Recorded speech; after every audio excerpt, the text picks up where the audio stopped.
ان الحمد للہ نحمده ونستعینه ونستغفره ونعوذ باللہ من شرور انفسنا ومن سیئات اعمالنا من يهده اللہ فلا مضل له ومن يضلل فلا هادی له واشهد ان لا الہ الا اللہ وحدہ لا شریک له واشهد ان محمدا عبدہ ورسولہ اما بعد فإن خیر الحدیث کتاب اللہ وخیر الہدی ہدی محمد صلی اللہ علیہ وآلہ وسلم وشر الامور محدثاتها وکل محدثۃ بدعہ وکل بدعۃ ضلالہ وکل ضلالۃ فی النار۔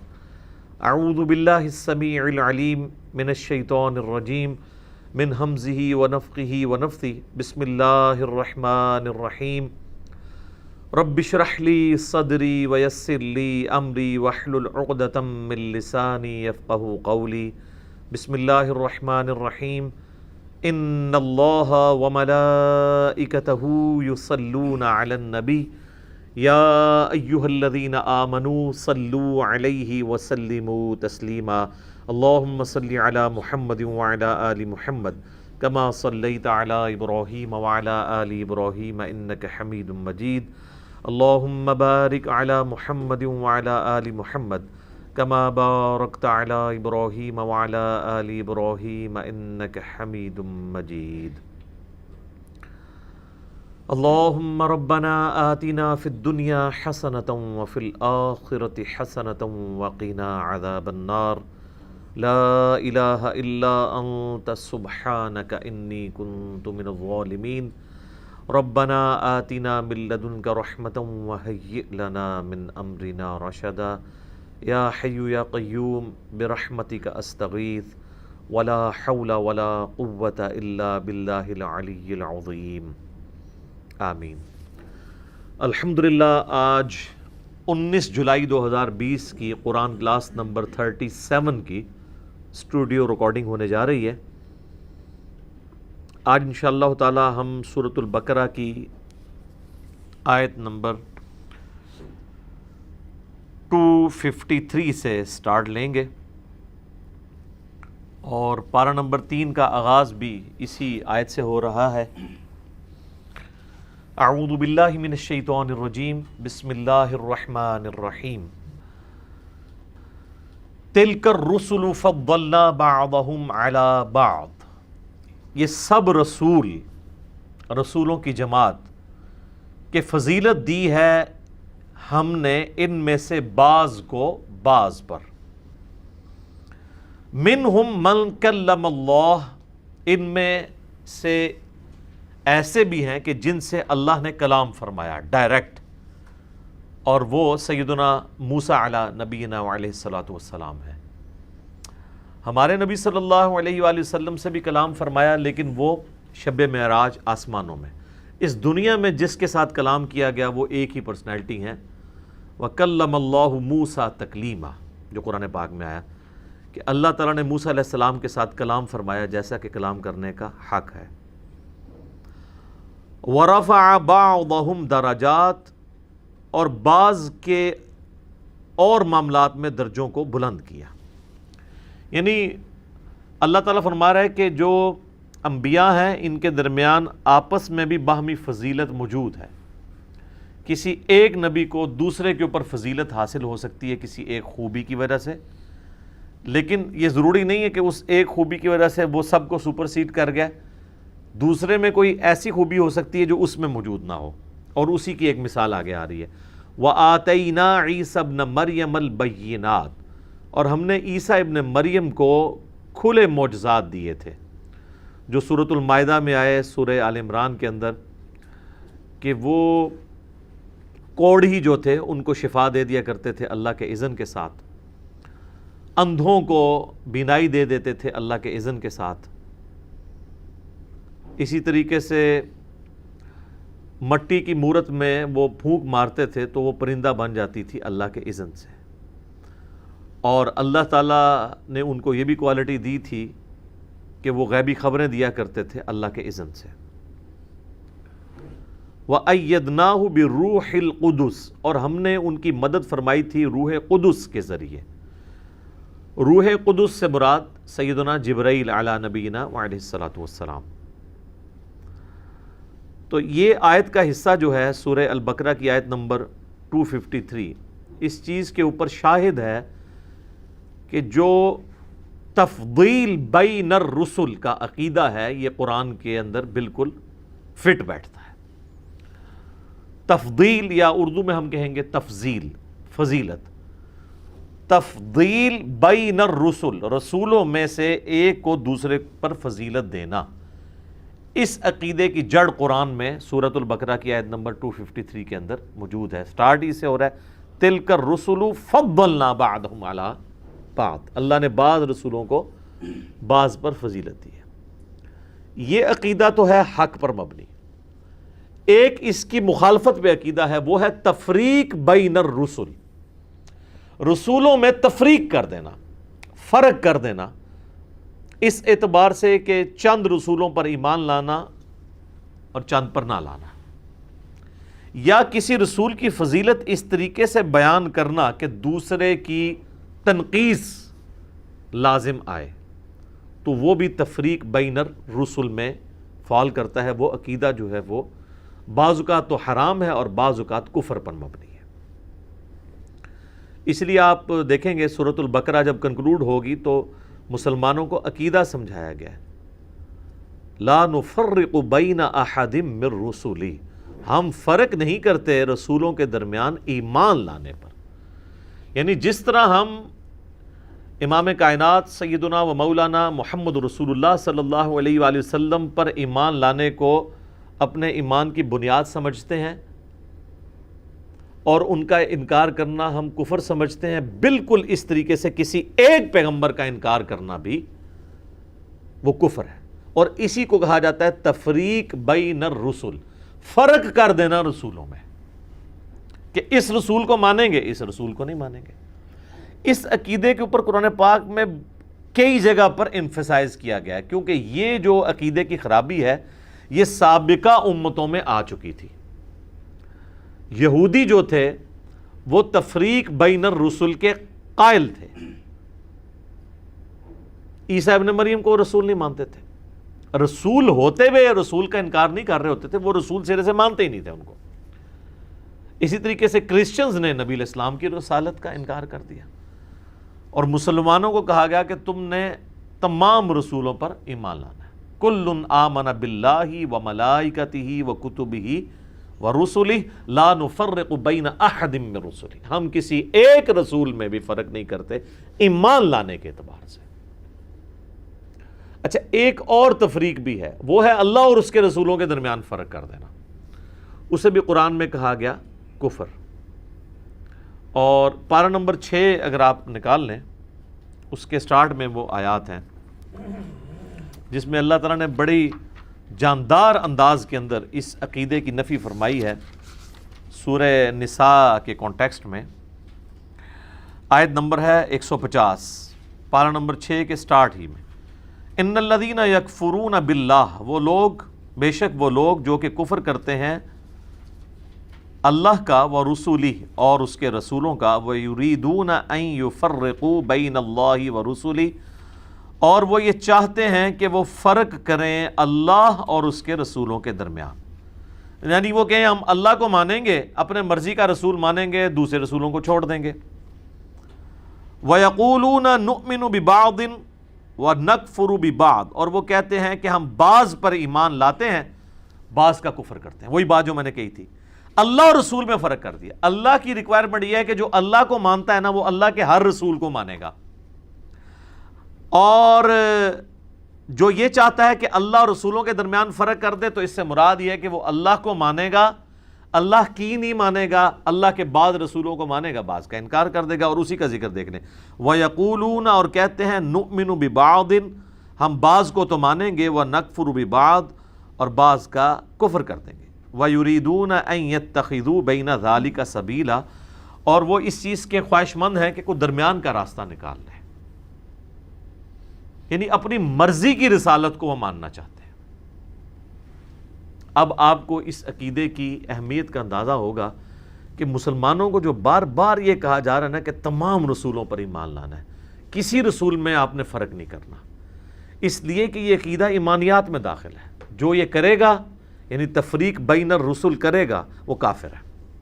وہ آگے آ رہی ہے اولئک هم الکافرون حقا، ایسے لوگ پکے کافر ہیں جو بعض رسولوں کو مانے اور بعض کا انکار کرتے ہیں، کٹر کافر ہیں. وَأَعْتَدْنَا لِلْكَافِرِينَ عَذَابًا مُهِينًا، اور ایسے کافروں کے لیے اللہ نے ذلیل و خوار کر دینے والا عذاب تیار کر رکھا ہے. وَالَّذِينَ آمَنُوا، اور اس کے اگینسٹ وہ ہیں جو اہل ایمان ہیں. اچھا اب آپ دیکھیں اللہ تعالیٰ ایمان لانے کے باوجود ان کو کافر کہہ رہا ہے.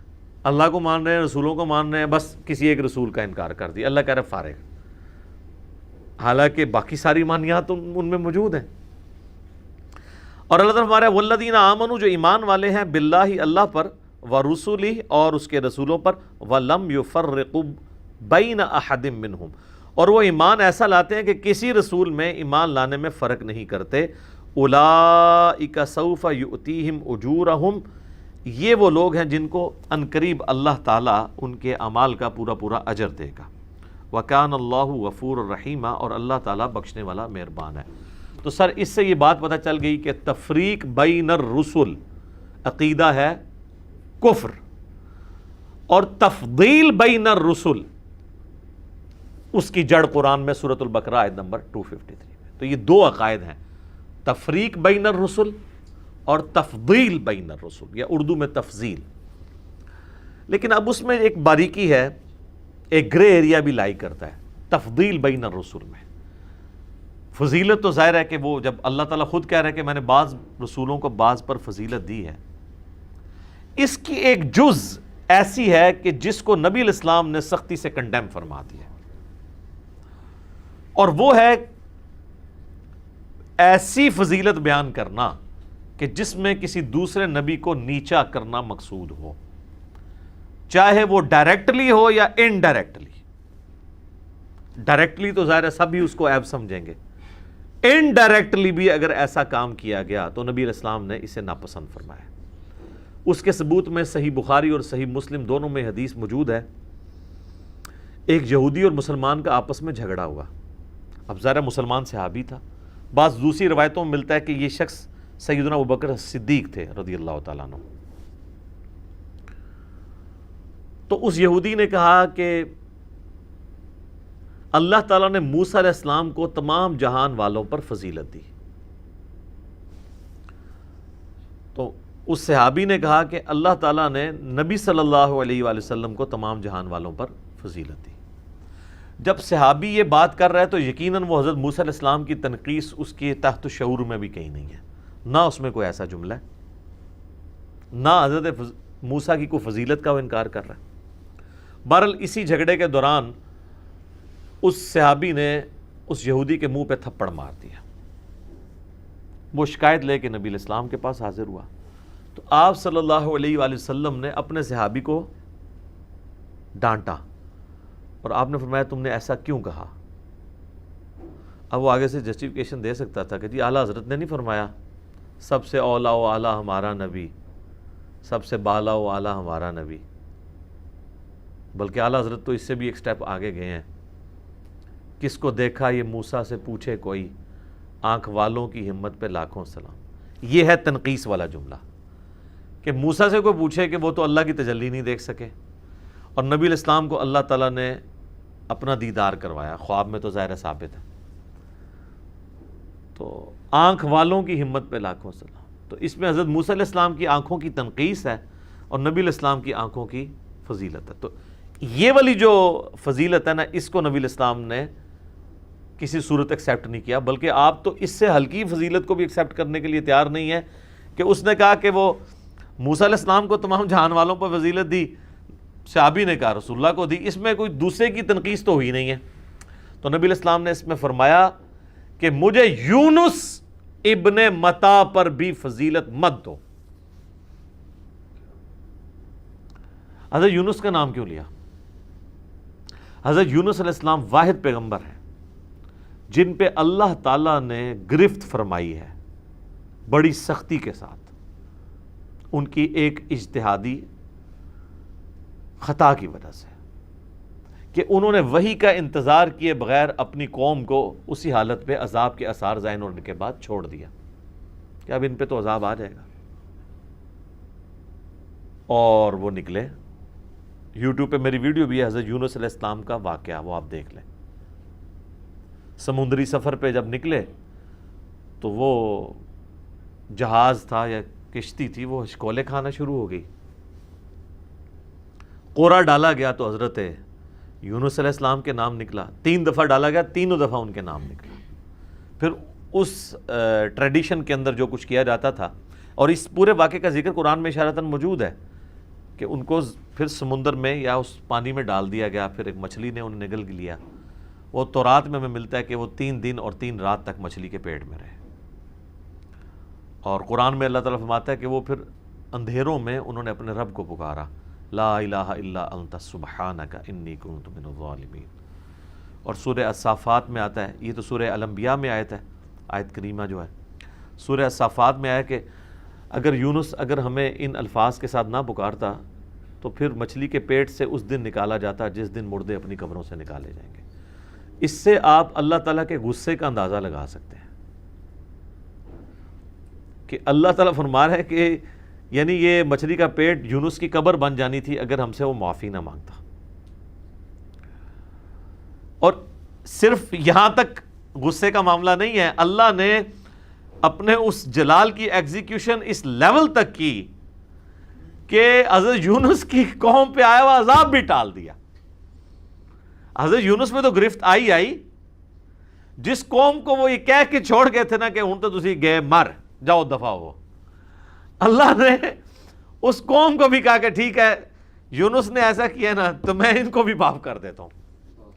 اور سورہ یونس میں اللہ تعالیٰ فرماتا ہے کبھی ایسا نہیں ہوا کہ عذاب آ جائے اور وہ ٹل جائے۔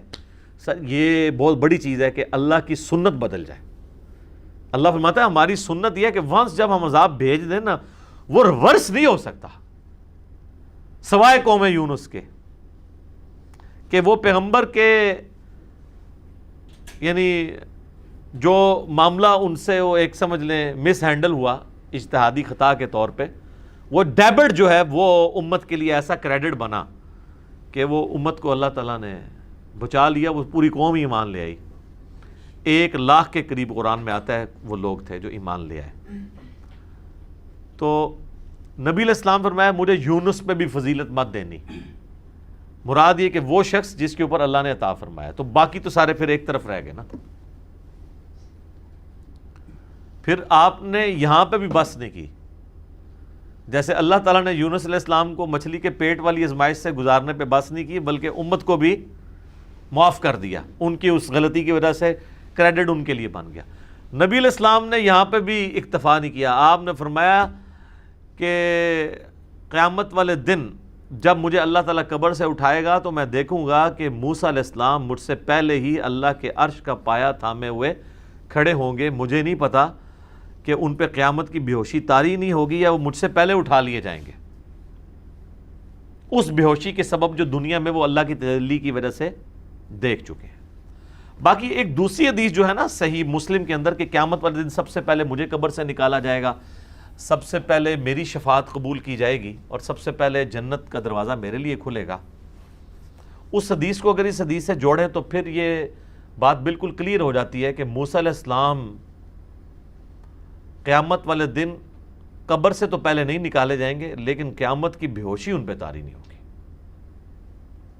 جو باقی سب پہ طاری ہو جائے گی۔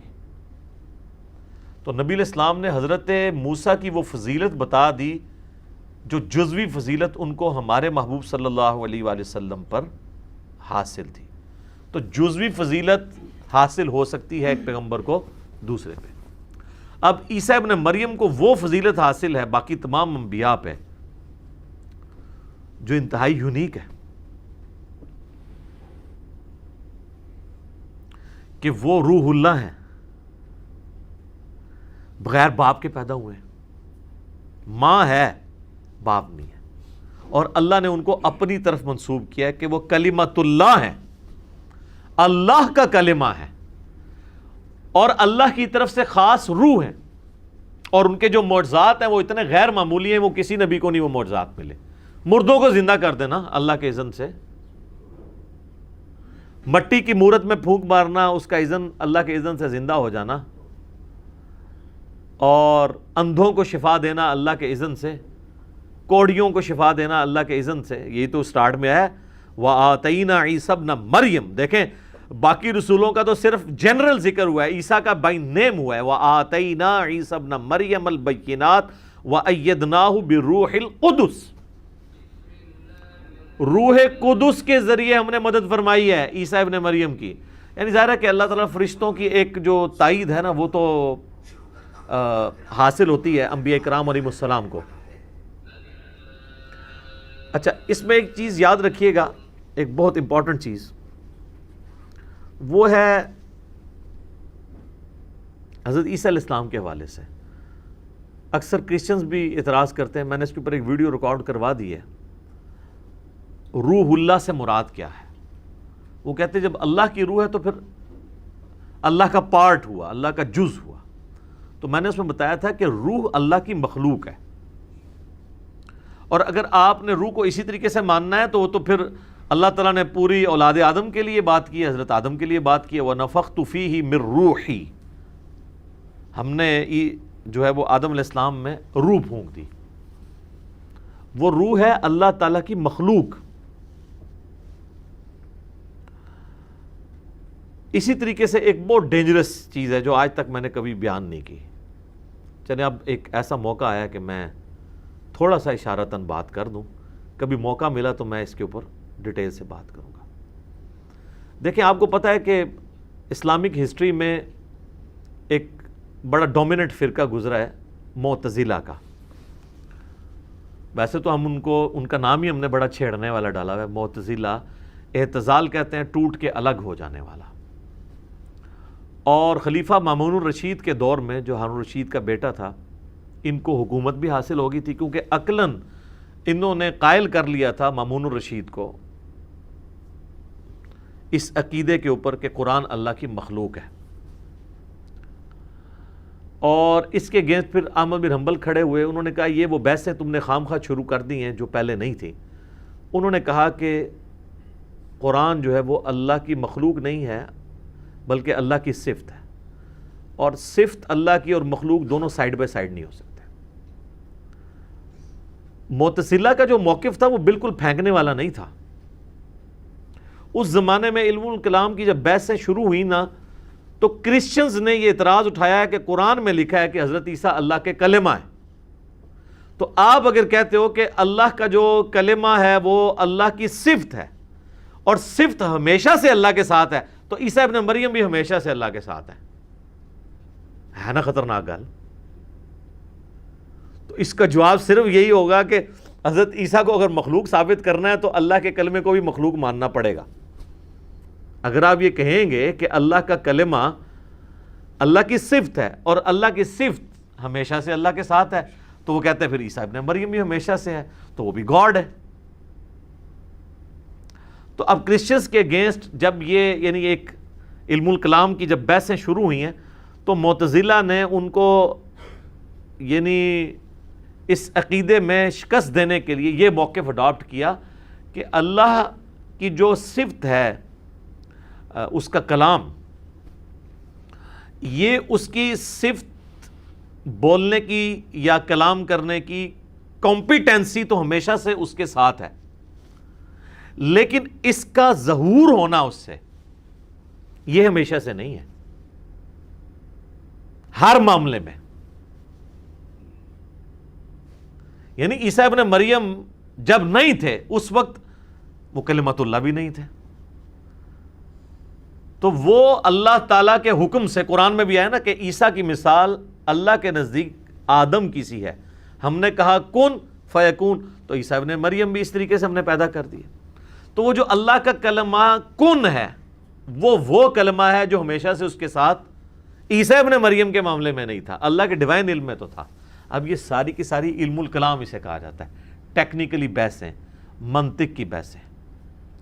لہٰذا یہ جو عام لوگ ویسے ہی بحث کر دیتے ہیں نا کہ کوئی معتزلہ جو ہیں وہ کوئی بالکل پاگل تھے یا کوئی جاہل تھے، نہیں سر، آپ کے بڑے بڑے علاموں سے بڑے وہ علامے تھے، اور اس وقت مسلمانوں کے خلاف جتنی یلغار تھی علم الکلام کی یا فلسفے کی، اس کے آگے بند جن لوگوں نے بند ہے نا، تو وہ لوگ تھے، اس لیے انہوں نے حاکم وقت کو قائل کر لیا تھا اس معاملے میں۔ لیکن پھر ظاہر ہے کہ وہ اس عقیدے کو بنیاد بنا کے حکومتی لیول پہ امپوز کر رہے تھے پبلک کے اوپر، اور جو عقیدہ نہیں رکھتا تھا تو وہ جسے کہتے ہیں نا ایک مذہبی جبر، انہوں نے وہ امپلیمنٹ کر دیا ہوا تھا۔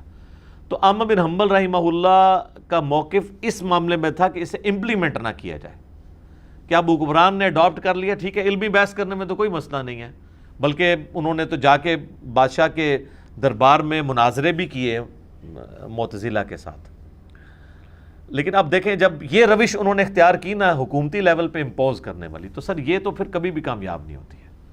تو آج آپ دیکھ لیں کہ ان کا نام و نشان مٹ چکا ہے، لیکن ان کے جو معاملات اپنے تھے وہ بھی نیک نیتی کے اوپر مبنی تھے۔ اسی وجہ سے آپ دیکھیں کہ اس زمانے میں معتزلہ کی تکفیر کسی نے نہیں کی ہے، نہ سنی نے نہ شیعہ نے، بلکہ جس طرح آج کل چھوٹے موٹے فروعی اختلافات پائے جاتے ہیں، اسی اعتبار سے ان کو لے کے چلا جاتا تھا۔ احمد بن حنبل نے بھی کبھی ان کی تکفیر نہیں کی ہے، بس زیادہ ان کو غصہ ہے تو انہوں نے زیادہ سے زیادہ یہ کہہ دیا تھا کہ ہمارے ان کے جنازے فیصلہ کریں گے، ٹھیک ہے، یعنی جس کا جنازہ بڑا ہوگا وہ حق پہ ہوگا، جس پہ پھر میں نے احمد بن حنبل کا رد کیا تھا کہ یہ تو انتہائی غیر علمی جملہ ہے۔ کسی ایک عالم دین کے ساتھ کسی کی عقیدت وابستہ ہو سکتی ہے، اس کے کروڑوں فالورز ہو سکتے ہیں، لیکن اس کا یہ مقصد نہیں کہ اس کو وہ بنیاد بنا لے کہ وہ حق پر ہے، ورنہ تو آج پھر سب دیکھ لینا، ممتاز قادری کے جنازے نے فیصلہ کر دیا ہے کہ بریلوی حق پہ ہیں، اگر یہی دلیل بنا لی جائے تو اب وہ جو اہل حدیث جو احمد بن حنبل کا یعنی کول چاٹتے پھرتے ہیں اور جگہ جگہ کوٹ کرتے پھرتے ہیں، اور احمد بن حنبل کو پتہ نہیں انہوں نے مطلب صحابہ کے بعد سب سے بڑے امام کے طور پہ پریزنٹ کیا ہے، تو وہ اب چاٹیں نا اس کو کول کو کہ بھی اہل حدیث پھر کہیں کہ ہمارے اور بریلویوں کے جنازے فیصلہ کریں گے کہ حق پہ کون ہے، تو اللہ کے فضل سے 100% باطل پہ ثابت ہوں گے۔ یا دیوبندیوں کے ساتھ کمپیئر کریں تو جنید جمشید صاحب کا جنازہ کتنا بڑا ہوا ہے، اور دیوبندیوں اور بریلویوں کے لیے پھکی یہ ہے کہ آپ کے کسی بابے کا اتنا بڑا جنازہ نہیں جتنا مولانا مودودی کا ہوا ہے، اور اس کی ویڈیو بھی موجود ہے، قذافی اسٹیڈیم پورا بھرا ہوا تھا اور باہر بھی لوگ موجود تھے، تو آپ کے سارے بابوں سے بڑا جنازہ ہوا ہے مولانا مودودی کا، تو آپ مان لیں کہ وہ حق پہ ہیں۔ یہ ساری اسی طریقے سے چیزیں چل رہی ہیں، یہ غیر علمی اپروچ ہے۔ اس پہ میں ایک جملہ بولوں گا، وہ ایک گورے نے اسٹیفن ہاکنگ کے اوپر نا اس کا علمی رد کیا تھا، یہ مرنے سے پہلے دوبارہ ایتھیسٹ ہو گیا تھا نا، تو اس میں اس نے ایک بڑا پیارا جملہ بولا تھا کہ نان سینس ہی ہوتی ہے، چاہے وہ دنیا کا سب سے ذہین ترین آدمی کیوں نہ کہہ رہا ہوں۔ یعنی جو پنجابی کہنا ہے کہ چھڑولی ہے، پاویں جتنا مرضی وڈا بندہ چھڑول نہ چھوڑے، چھڑولی ہوتی ہے۔ تو اس طریقے سے یعنی مجھے یہ ضمناً ایک اس اعتبار سے ذہن میں آ گیا، یہ کلمہ کے پوائنٹ آف ویو سے، کہ معتزلہ کہتے تھے کہ ہم اللہ کے کلمہ کن کو اس کی مخلوق مانیں گے تو ہم کرسچنز کو یہ کہہ سکتے ہیں کہ عیسیٰ ابن مریم جو ہیں وہ اللہ کی مخلوق ہیں، اور اگر ہم اس کو صفت مانیں گے پھر عیسیٰ ابن مریم بھی اللہ کی صفت ہوئے، ہمیشہ سے وہ اس کے ساتھ تھے، تو پھر تو وہی چیز ہو گئی، لقد کفر الذین قالوا ان اللہ هو المسیح ابن مریم، اور لقد کفر الذین قالوا ان اللہ ثالث ثلاثہ، تو وہ تو جسٹیفائی ہو جائے گی چیز۔ بس میں نے اشارتاً کچھ گفتگو کرنی تھی تاکہ جو اہل علم ان چیزوں کے ساتھ شغف رکھتے ہیں ان کو یہ پتہ چلے کہ اس طرح کے جو ایشوز ہوتے ہیں وہ اتنے سادہ نہیں ہوتے ہیں کہ کسی کا کیٹاگوریکل ڈینائی ہو کے اس کو پھینک دیا جائے۔ جس طرح ہمارے پلیٹ فارم نے لوگوں کو بتایا کہ سنی شیعہ ایشو کوئی بالکل سادہ سا نہیں ہے کہ سنی پورے اعتماد سے سمجھے ہوئے ہیں کہ شیعہ گمراہ ہے اور شیعہ پورے اعتماد سے سمجھے ہوئے ہیں کہ سنی گمراہ ہے، اور دونوں ہی بیسیکلی کسی نہ کسی درجے میں گمراہی کے اندر فال کرتے ہیں۔ وہ جب ہماری ویڈیو سامنے آتی ہے نا تو شیعوں کے بھی کان کھڑے ہوتے ہیں کہ نہیں یار ہم تو بالکل ہی ان کو تو مطلب سمجھا ہوا تھا، سنی اس طرح نہیں ہے جس طرح ہمیں بتایا گیا ہے۔ اور سنیوں کے کانوں سے جو دھواں نکل رہا ہے وہ تو آپ کو پتا ہے میری ویڈیوز کی وجہ سے کہ یار شیعہ اس طرح نہیں ہے جس طرح ہم نے ویسے ہی سمجھا ہوا تھا. تو آج میں نے ایک تیسرے فرقے کا بھی اضافہ کر دیا کہ معتزلہ بھی ایسے نہیں ہے کہ آپ نے ان کو ویسے ہی سمجھا ہوتا ہے کہ اڈے ڈنگر سن جناب کہتے سن قرآن اللہ دی مخلوق ہے. تو بھائی ایڈے بڑے بڑے مسئلے وہ تو بنے ہوئے سن, اتنا سادہ معاملہ نہیں تھا. تو نہ یہ کوئی عقیدہ ایسا ہے کہ جو بنیادی عقائد میں سے ہے کہ اس کے اوپر کسی کی آپ تکفیر کریں. اگر کوئی اس کی تعویل کرتا ہے تو اس میں بھی تعویل ممکن ہے, وہ بھی پورے اخلاص کے ساتھ ان معاملات کو لے کے چل رہے تھے. اچھا, اسی طریقے سے ایک فضیلت کی مثال میں نے آپ کو یہ دے دی نا, حضرت موسیٰ علیہ السلام کی اور حضرت عیسیٰ علیہ السلام کی. اب ہمارے نبی علیہ السلام کے تو والد تھے, تو اس اعتبار سے ہمارے نبی علیہ السلام پہ حضرت عیسیٰ علیہ السلام کو فضیلت ہے. اور حضرت آدم علیہ السلام کی تو نہ ماں نہ باپ, ان کو باقی تمام انبیاء پہ فضیلت اس اعتبار سے ہے اللہ نے انہیں اپنے ہاتھوں سے بنایا جیسا کہ اس کی شان کے لائق ہے, اور ان کے ذریعے نسل انسانی چلائی. یہ ان کی بہت بڑی ایک فضیلت ہے جو کسی کو نہیں حاصل ہو سکتی. ٹھیک ہے, اب جو کوئی کر لے, یعنی اگر کوئی یعنی اس حدیث کی غلط تعویل کرتا ہے جو دلائل النبوہ میں ہے اور مسند امام احمد میں ہے کہ میں اللہ کے ہاں اس وقت بھی خاتم النبیین لکھا تھا جب آدم روح اور مٹی کے درمیان تھے, تو اس سے مراد اللہ کے علم میں ہے, کیونکہ روحیں تو پہلے پیدا ہو گئی تھی, جسم بعد میں آئے. لیکن اس کی بنیاد میں اگر آپ یہ کہیں کہ نبی علیہ السلام حضرت آدم سے پہلے تھے, تو پھر نبی علیہ السلام اولاد کس کی ہیں؟ آدم علیہ السلام کی. خود بخاری مسلم میں آتا ہے کہ مجھے جو ہے وہ اولاد آدم کے سب سے بہترین گروہ میں اللہ تعالیٰ نے رکھا ہے. نبی علیہ السلام خود تو اپنے آپ کو کہہ رہے ہیں کہ میرا باپ آدم ہے, آپ یہ کہنا چاہ رہے ہیں نہیں وہ آدم سے بھی پہلے ہیں. تو یہ اب ایک میتھمیٹیکل ایرر آ جائے گا نا. ایک شخص اگر اپنے باپ سے پہلے ایگزسٹ کرتا ہے تو وہ اپنے باپ کی اولاد کیسے ہوا؟ تو اس طریقے سے فضیلتیں نہیں ثابت ہوتی ہیں. اس طریقے سے بخاری شریف میں آتا ہے کہ قیامت والے دن سب کے سب لوگ ننگے اٹھائے جائیں گے. سب سے پہلے اللہ تعالیٰ ابراہیم علیہ السلام کو لباس پہنائے گا اور پھر باقی انبیاء کو. اب یہاں پہ حضرت ابراہیم علیہ السلام کی فضیلت باقی انبیاء پہ ثابت ہو جاتی ہے کہ ان کو اللہ تعالیٰ سب سے پہلے لباس پہنائے گا. اسی طریقے سے صحیح مسلم میں آتا ہے 431 نمبر حدیث ہے کہ شب معراج اللہ تعالیٰ نے بیت المقدس میں تمام انبیاء کو جب جمع کیا, یہ عالم برزخ کی چیز تھی, دنیا میں ابزرو نہیں ہو سکتی معجزانہ طور پہ. تو جبرائیل نے مجھے کہا کہ آپ ان کی امامت کروائیں. تو نبی علیہ السلام کو امامت میں فائز کر کے اللہ تعالیٰ نے تمام انبیاء تک یہ میسج دیا کہ نبی صلی اللہ علیہ وآلہ وسلم امام الانبیاء ہیں. اب یہ وہ فضیلت ہے جو باقی انبیاء پہ نبی علیہ السلام کو حاصل ہے, اور یہ کلی فضیلت کے طور پہ ہے, کیونکہ امامت اور لیڈرشپ اس کو دی جاتی ہے جو کلی طور پہ باقیوں پہ فضیلت رکھتا ہو. لیکن اس کلی فضیلت سے مراد جزیات کی فضیلت نہیں ہے, اور یہ چیز صحابہ کرام میں بھی ہے.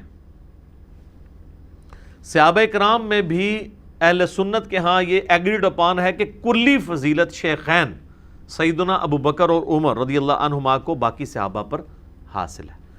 رہا جزوی فضائل تو کسی ایک صحابی کی فضیلت حضرت ابو بکر اور عمر پہ بھی ہو سکتی ہے جزیات میں, جیسا کہ صحیح مسلم میں آتا ہے.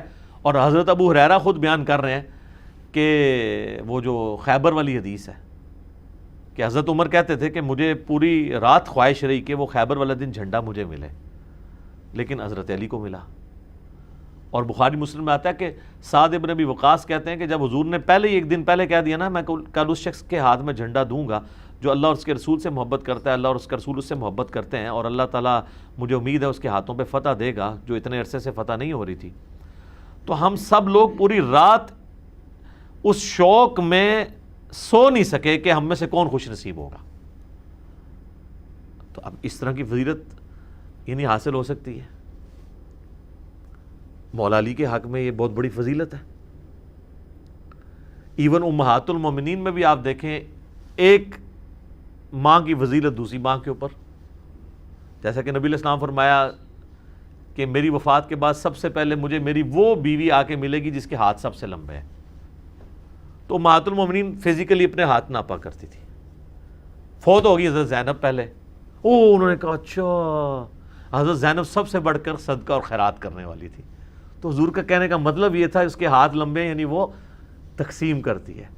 تو یہ اب آپ دیکھیں کہ رسول اللہ کی بیویوں میں سب سے پہلے جس کو یہ شرف ملا ہے کہ مر کے رسول اللہ تک پہنچی ہے وہ حضرت زینب ہے. اب دیکھیں اب یہ فضیلت باقی بیویوں کو نہیں مل سکی. اور بخاری مسلم میں آتا ہے کہ میرے اہل بیت میں اوورآل سب سے پہلے مجھے مر کے میرے تک جو پہنچے گا وہ فاطمہ ہوگی. وہ 6 مہینے بعد ہی فوت ہو گئی تھی.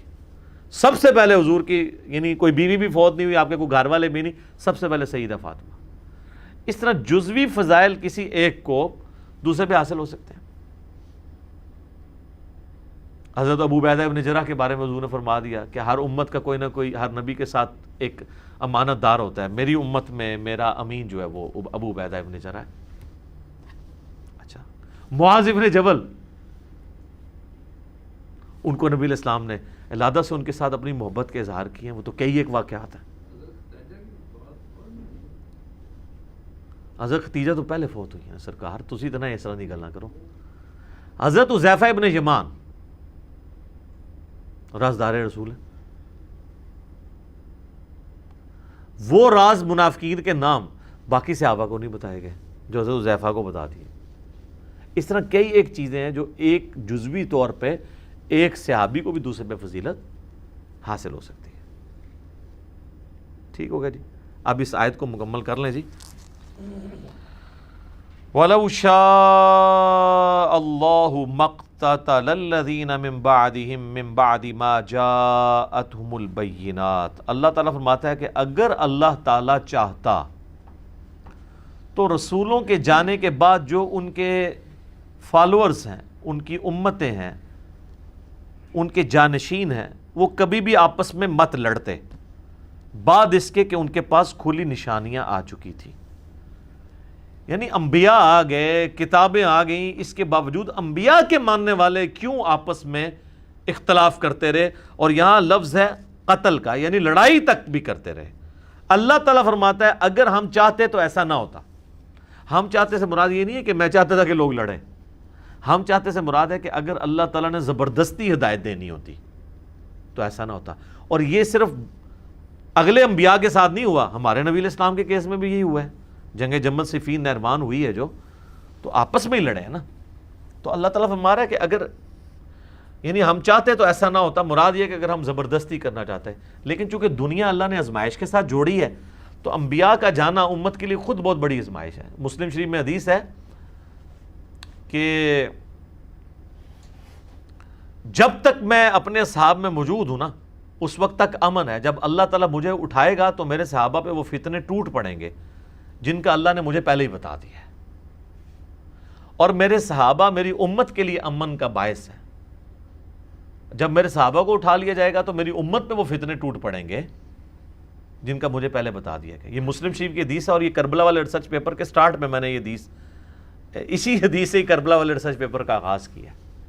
آپ دیکھ لیں جی, صحابہ کرام جب دنیا سے اٹھ گئے تو پھر گمراہیاں کس قدر کھل کے سامنے آئی ہیں کہ آپ پاس فرسٹ ہینڈ نالج موجود نہیں ہے کہ رسول اللہ کا اس معاملے میں کیا عقیدہ تھا. صحابہ کی موجودگی میں کم از کم عقیدے کی خرابیاں تو نہیں آئی نا. سیاسی اختلافات, باقی دنیاوی طور پہ دنیا کی محبت کی کمزوریاں وہ آنا الگ بات ہے, لیکن برائی کو برائی سمجھا جاتا تھا, گناہ کو گناہ سمجھا جاتا تھا, غلط عقیدہ کوئی نہیں تھا, کوئی مزار نہیں بنتے تھے, کوئی بابوں کو نہیں پکارتا تھا, کوئی قبروں سے نہیں مانگتا تھا. یہ تو معاملات کوئی نہیں ہوتے تھے.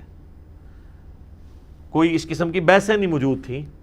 صرف ایک خوارج کا فتنہ آیا ہے, وہ بھی صحابہ کرام کی وجہ سے وہ اپنی موت مر گیا. ایز سچ اب ایک بازیہ فرقہ ہی ہے, وہ بھی اب آلموسٹ ماڈریٹ قسم کے, وہ جیسے وہ اچھے طالبان اور برے طالبان ہیں, وہ اچھے والے خوارج ہیں. آج کے جو خوارج ہیں وہ اچھے والے خوارج ہیں. وہ حضرت عثمان اور حضرت علی سے اختلاف ضرور رکھتے ہیں لیکن ان کو رسپیکٹ بھی دیتے ہیں. اس طرح کے خارجی نہیں ہے کہ تکفیر کریں. یہ جو بازی ہیں عمان کے اندر ہیں. تو اللہ تعالیٰ فرماتا ہے کہ ہم چاہتے اگر زبردستی تو ایسا کبھی نہ ہوتا. وَلَٰكِنِ اخْتَلَفُوا فَمِنْهُمْ مَنْ آمَنَ وَمِنْهُمْ مَنْ كَفَرَ. لیکن لوگوں نے پھر بھی اختلاف کیا تو ان میں سے ایسے ہیں جو ایمان پر قائم رہنے والے ہیں اور بعض ہیں جو کفر اختیار کر لیتے ہیں. وَلَوْ شَاءَ اللَّهُ مَا اقْتَتَلُوا. اور اگر اللہ زبردستی کرنا چاہتا تو کبھی نہ آپس میں لڑتے یہ لوگ. وَلَٰكِنَّ اللَّهَ يَفْعَلُ مَا يُرِيدُ. لیکن اللہ تعالیٰ جو چاہتا ہے وہ کرتا ہے. مراد یہ ہے کہ اللہ کو اب کوئی نہیں پوچھ سکتا کہ ساروں کو ہدایت کیوں نہیں دے دی. یہ تو قرآن میں کئی جگہ ٹاپک آیا ہے نا کہ اللہ تعالیٰ چاہتا تو سب کو ہی ہدایت دے دیتا, لیکن اللہ نے جو ہے وہ آزمائش رکھی ہے. زبردستی ہدایت نہیں دے گا, جو کوشش کرے گا اس کے لیے ہدایت ہوگی. والذین جاہدوا فینا لنہدینہم سبلنا. اب اگلی آیت جو ہے نا یہ متقاضی ہے کہ اس کے اوپر کم از کم 1 گھنٹہ بولا جاتا, لیکن وہ اللہ کی طرف سے کرامت ہوئی ہے کہ پچھلے دنوں اسی آیت کے کانٹیکسٹ میں میرا پوری ویڈیو ریکارڈ ہو چکی ہے مجلس کے اندر, عقیدہ شفاعت رسول صلی اللہ علیہ وآلہ وسلم کے عنوان سے. اس کی بنیادی آیت یہی تھی, سورۃ البقرہ کی آیت نمبر 254, یا ایھا الذین آمنوا انفقوا مما رزقناکم, اے اہل ایمان ہمارے دیے ہوئے رزق میں سے ہماری راہ میں خرچ کرو, من قبل ان یأتی یوم لا بیع فیہ ولا خلہ, اس دن سے پہلے کہ جس دن یعنی قیامت کے دن نہ تو اللہ تعالیٰ کوئی مال والی رشوت قبول کرے گا, نہ کوئی دوستی مانی جائے گی, ولا شفاعت, اور نہ کوئی دھونس والی شفاعت, والکافرون ہم الظالمون, اور کافر ہی جو ہیں وہ ظالم ہیں. تو اس آیت کے اندر کیٹاگوریکل ڈینائی ہوا کہ قیامت والے دن, یعنی یہ دنیا کے معاملے ہیں نا کہ آپ رشوت دے کے چھوٹ جائیں, آپ سفارش کے ذریعے چھوٹ جائیں, اور آپ دوستی کے ذریعے چھوٹ جائیں. آخرت میں کوئی اس طرح کی چیز نہیں ہوگی, بلکہ قرآن میں کئی جگہ مضمون آئے گا کہ اگر زمین بھی پوری کوئی دولت کی بھر کے اللہ تعالیٰ کو دے دے نا, اس کے مثل اور بھی, تب بھی اللہ تعالیٰ قبول نہیں کرے گا کوئی رشوت. تو یہاں شفاعت کی نفی آئی ہے. اس کی وجہ سے بعض منکرین حدیث نے دھوکہ کھایا, انہوں نے کہا شفاعت کی تو کوئی اصل ہی نہیں ہے, قرآن میں تو کیٹاگوریکل ڈینائی ہے. حالانکہ اسی سے اگلی آیت جو ہے آیت الکرسی, اس میں اللہ تعالیٰ نے واضح فرما دیا, من ذا الذی یشفع عندہ الا باذنہ, اللہ کے حضور کسی کی جرت نہیں شفاعت کر سکے کسی کی سوائے اس کے اذن سے. اور وہ پورا ایک عقیدہ ہے کہ اللہ تعالیٰ ہی اذن دے گا, تعداد بھی مقرر کرے گا, بندے بھی بتا دے گا کہ ان کی شفاعت کرنی ہے. وہ بیسیکلی ایک مہمان خصوصی والا معاملہ ہوگا. وہ شفاعت اللہ ہی نے کرنی ہے, وہ پیغمبروں کے ذریعے بھی ہوگی, فرشتوں کے ذریعے بھی ہوگی, اللہ کے نیک بندوں کے ذریعے بھی. اب یہ ایک پورا ٹاپک 1 گھنٹے کا ہے, آپ یوٹیوب پہ جا کے لکھیں شفاعت رسول صلی اللہ علیہ وآلہ وسلم کا عقیدہ, جس میں آلموسٹ 100 سے زیادہ ریفرنسز میں نے قرآن اور بخاری مسلم سے پیش کیے ہیں, اور ایک ایک حدیث کا نمبر ڈسپلے ہوتا ہے. ہم نے بڑی محنت کے ساتھ اس ویڈیو کو ریکارڈ کروایا, آلموسٹ وہ 50 منٹ کی ویڈیو ہے. تو اس میں میں نے اس طرح کی کراس ریفرنس کے طور پہ ساری آیات, جس میں یہ والی آیت اور اس سے اگلی آیت بھی میں نے کور کی ہے. آج میں اس ڈیٹیل میں نہیں جاؤں گا, میں چاہ رہا ہوں کہ جو مختصر سا وقت رہ گیا اس میں ہم آیت الکرسی جو ہے وہ سورۃ البقرہ کی آیت نمبر 255 کور کر لیں. اب اگلی آیت جو ہے یہ آیت الکرسی کہلاتی ہے, کیونکہ اس میں اللہ تعالیٰ کی بادشاہت کی کرسی کا ذکر ہے. اس کی فضیلت میں کئی ایک احادیث ہیں. صحیح بخاری میں ایک بڑی ڈیٹیل حدیث ہے, مال غنیمت کی چوکیداری کے اوپر سیدنا ابو ہریرہ کو نبی صلی اللہ علیہ وآلہ وسلم نے مامور کیا, اور 3 راتوں تک ایک شخص آ کے وہاں چوری پرفارم کرنے کی کوشش کرتا رہا. تو حضرت ابو ہریرہ نے اسے پکڑ لیا. پہلی دفعہ پکڑا تو اس نے کہا چھوڑ دو, اگلی دفعہ نہیں آؤں گا. دوسری بار پکڑا تو اس نے کہا چھوڑ دو, اگلی دفعہ نہیں آؤں گا. تیسری دفعہ جب پکڑا تو انہوں نے کہا اب تو میں تجھے رسول اللہ کی بارگاہ میں ضرور پیش کروں گا. تو اس نے کہا کہ مجھے چھوڑ دو, میں تمہیں ایک ایسا وظیفہ بتاتا ہوں کہ اگر رات کو بستر پہ جاتے وقت تم وہ وظیفہ کر لو تو صبح تک اللہ تعالیٰ کی طرف سے تمہاری حفاظت کے اوپر فرشتہ مامور ہوگا, شیطان تمہارے قریب نہیں آئے گا. یہ حدیث صحیح بخاری میں 2311 ہے. انٹرنیشنل نمبر کے مطابق ہمارے صبح و شام کے اذکار میں بھی ہم نے ڈالی ہوئی ہے. تو پھر اس نے جو وظیفہ بتایا وہ ہے کہ آیت الکرسی رات کو بستر پہ جاتے وقت پڑھ لیا کرو. تو حضرت ابو ہریرہ نے اس کو چھوڑ دیا. نبی علیہ السلام ہر موقع پہ جب وہ صبح بتاتے تھے تو نبی صلی اللہ علیہ وآلہ وسلم فرماتے تھے وہ جھوٹا ہے, آج پھر آئے گا. تو خیر وہ بھی سمجھدار تھا, وہ تیسری دفعہ جب چھوٹا ہے وہ چوتھی دفعہ آیا نہیں ہے. تو تیسری دفعہ حضور نے کہا کہ 3 دنوں سے تمہارا جو آنے والا وہ مہمان تھا نا, وہ شیطان تھا جو انسانی شکل میں آیا تھا. ہے وہ جھوٹا ہے لیکن اس نے بات سچی کی ہے. تو یہ ایک اصولی بات ہے کہ سچی بات اگر جھوٹا بھی کرے تو اس بات کی تصدیق کر دینی چاہیے.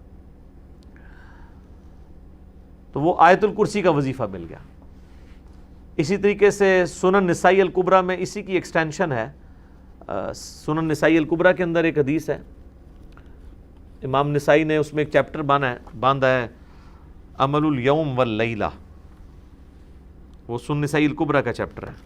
اس میں انٹرنیشنل نمبر کے مطابق ہے یہ 8017 نمبر حدیث، حاکم میں بھی موجود ہے اس کا کچھ حصہ 2064، کہ جو شخص صبح کے وقت آیت الکرسی پڑھ لے شام تک وہ اللہ کی حفاظت میں رہتا ہے شیاطین سے، جنات سے، اور جو شام کے وقت ایک دفعہ آیت الکرسی پڑھ لے صبح تک حفاظت میں رہتا ہے۔ تو یہ اللہ کا شکر ہے کہ جو لوگ فجر اور مغرب کی نماز پڑھ رہے ہیں وہ آٹومیٹکلی آیت الکرسی پڑھ لیتے ہیں۔ اب جس نے فرض نماز کے بعد آیت الکرسی پڑھ لی ہے نا، اسے دوبارہ سے یہ ذکر کرنے کی ضرورت نہیں ہے، وہ اس میں امپلائڈ ہے، وہ شامل ہے، دوبارہ کر لیتا تو بہت اچھی بات ہے۔ اور ایک اور فضیلت ہے جو سنن نسائی الکبریٰ میں ہی ہے، 9928 نمبر حدیث ہے اسی عمل الیوم واللیلہ چیپٹر میں، کہ جو شخص نماز فرض ادا کرنے کے بعد، نماز فرض آیت الکرسی پڑھ لے گا وہ مرتے ہی جنت میں داخل ہوگا، لیکن اس میں نماز شرط ہے۔ تو یہ بھی ایک فضیلت ہے اس اعتبار سے۔ اس کی ایک ضعیف سند بھی ہے سنن الکبریٰ البیہقی میں مولا علی سے، اس میں الفاظ یہ ہیں کہ وہ آیت الکرسی کسی سے گفتگو کرنے سے پہلے پڑھ لے، لیکن جو سنن نسائی الکبریٰ میں صحیح سند ہے اس میں یہ الفاظ نہیں ہے۔ لیکن اس طرح کی جو ضعیف روایتیں ہیں نا، جب صحیح احادیث کو سپورٹ کر رہی ہوں نا تو اسی کو فالو کرنا چاہیے، کوشش یہی کرنی چاہیے کہ بغیر گفتگو کیے سلام پھیرتے ہی آیت الکرسی پڑھ لی جائے۔ البتہ اگر کوئی گفتگو کر بھی لیتا ہے تب بھی فضیلت مل جائے گی، کیونکہ جو صحیح حدیث میں اس طرح کے الفاظ موجود نہیں ہیں۔ تو یہ 3 بڑے بڑے فضائل ہیں، باقی میں نے قرآن حکیم کی صورتوں کے فضائل کے اوپر ڈیٹیل لیکچر ریکارڈ کروا دیا ہوا ہے، مسئلہ نمبر 112A-B-C، جسے شوق ہے تو وہ دیکھ سکتا ہے۔ اللہ لا الہ الا ہو، اللہ ہی ہے وہ کہ نہیں ہے کوئی معبود سوائے اس کے، الحی القیوم، وہ خود سے زندہ ہے اور باقی سب کو قائم اسی نے رکھا ہوا ہے، سب کو زندہ رکھنے والا وہ ہے، باقیوں کی زندگی اس سے مستعار ہے، اس کی زندگی حقیقی ہے، اپنی ہے۔ لا تأخذہ سنۃ ولا نوم، اور اس کی زندگی اتنی کامل ہے کہ نہ تو اسے اونگ آتی ہے اور نہ نیند۔ ہماری زندگی آپ دیکھ لیں ناقص ہے، ہم 24 گھنٹے کے اندر ایک دفعہ ضرور مر جاتے ہیں۔ موت نیند کی بہن ہے نا، اسی لیے آپ دیکھیں آپ کو جو رات کو سونے کی دعا سکھائی گئی ہے صحیح بخاری میں، اللہم بسمک اموت و احیا، اور اللہم باسمک اموت و احیا، دونوں الفاظ درست ہیں، تیرے نام سے زندہ ہوتا ہوں اور مرتا ہوں۔ اور صحیح بخاری میں جو صبح اٹھنے کی دعا ہے وہ تو ہے ہی ہے، اس میں تو ڈائریکٹ کلیئر ہو گیا۔ یہاں تو پھر بھی کوئی کہہ سکتا ہے کہ ایمبیگوٹی ہے کہ یہ اس نیند کا بھی ذکر نہیں ہے، لیکن اس میں تو واضح ذکر ہے، الحمدللہ الذی احیانی بعد ما اماتنی، یا احیانا بعد ما اماتنا، جمع کے سیغے سے ہو، وَإِلَيْهِ النُّشُورُ، تمام تعریفیں اس ذات کے لیے جس نے ہمیں مرنے کے بعد دوبارہ زندہ کر لیا۔ پھر سورہ الزمر میں بھی آتا ہے کہ اللہ تعالیٰ ہی ہے جو رات کو جب تم سوتے ہو تو تمہارے نفس کو قبض کر لیتا ہے، پھر جس کو اپنے پاس رکھنا ہوتا ہے اسے روک لیتا ہے، جس کی باقی ہوتی ہے اس کو دوبارہ واپس بھیج دیتا ہے۔ تو نیند بھی موت کی ایک فارم ہے۔ ہماری جو زندگی ہے وہ بھی ناقص ہے، ہم ڈیپینڈنٹ ہیں اللہ کے اوپر، اس اعتبار سے کہ جب چاہے وہ سانس روک لے، اور اس اعتبار سے بھی کہ 24 گھنٹے میں ہمیں ایک دفعہ سونا ہی پڑتا ہے، ادروائز آپ اگلے 24 گھنٹے، دنیا کا ذہین ترین آدمی، دنیا کا طاقتور ترین آدمی کتنے گھنٹے جاگ سکتا ہے؟ یہ بزرگ جو جاگتے رہے ہیں نا 1-1 سال یا 2-2 سال، کہانیاں نے، کوئی نہیں اٹھ جاگتے، جس کو ہے نا اس کو لے کے جاگ کے بتائے کوئی، اور کہتے ہیں جناب 3 سال تک کھایا پیا نہیں ہے۔ اس کے ساتھ اس کہانی کو کمپلیٹ کیا کریں، ساتھ یہ بھی کہا کریں کہ نہ کھادا پیتا نہ پیشاب کیتا، کیونکہ اگر کھایا پیا نہیں ہے تو پیشاب تو کھانے پینے کے ساتھ ہے نا، آپ کھانا پینا چھوڑ دیں پیشاب ختم ہو جائے گا۔ یہ ساتھ کیوں نہیں کہتے ہیں کہ 3 سال تک پیشاب بھی نہیں کیا، اور پھر اس طرح کا بندہ لے کے آنا ہے، اس کا جو ہم کریں گے نا وہ ہماری ویڈیوز میں ریکارڈ ہے، آج چھوڑ دیں۔ لہو ما فی السماوات و ما فی الارض، اچھا دوسرا ہے نیند نہیں آئے گی، اور اسے اونگ بھی نہیں آتی، یعنی اتنی کامل زندگی ہے کہ ایک لمحے کے لیے بھی جھٹکا نہیں آتا۔ لہو ما فی السماوات و ما فی الارض، اسی کے لیے ہے آسمانوں اور زمین کی بادشاہی۔ اچھا، آسمان ہمیشہ جمع کے سیغے کے ساتھ آتے ہیں، زمین سنگولر کے سیغے کے ساتھ، سوائے ایک پارہ نمبر 28 کے اندر کہ اللہ نے 7 آسمان پیدا کیا اور اس کے مثل زمینیں بھی، چونکہ یہ اللہ تعالیٰ کی طرف سے ایک میریکل پلانٹ ہے روئے ارض، زندگی ابھی تک یہیں پہ دریافت ہوئی ہے جس زندگی کو ہم جانتے ہیں، اس لیے اللہ تعالیٰ اسپیشلی اس کا ذکر کرتا ہے۔ تو قرآن میں جب بھی آئے نا کہ آسمانوں اور زمین کی بادشاہت، تو اس سے مراد پوری کائنات۔